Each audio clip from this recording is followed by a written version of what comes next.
Эй, юу яцгаана? За өнөөдрийн бичлэгээр хэдүүлээрээ яа гэм блэ?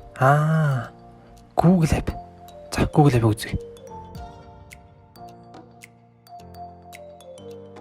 Хэдүүлээ номноос ч юм ямар нэг юмнаас юм компьютер руу хуулдаг те. Энэ амар хэцүү те. Энийг одоо байлбал. Google App-д аппликейшн байгаа. Тэр татаж аваад QR шиг тэмдэгтээ дараад тэгээ шууд хол мараагаа үгээ. Гаргаж ирээд шууд зураг нь ав. Зураг нь авангуудаа select all гэж дараад copy хийчих. Copy хийснийга дараа шууд өөр нэг ямар нэг юм руу paste хийчих. GG. Ийм амархан. Nice.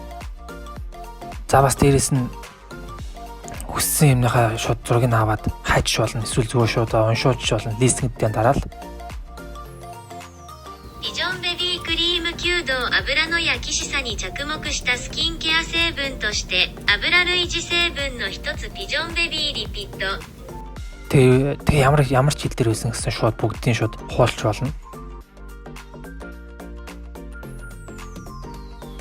Nice. Дараагийн бичлэгээр уулзъя.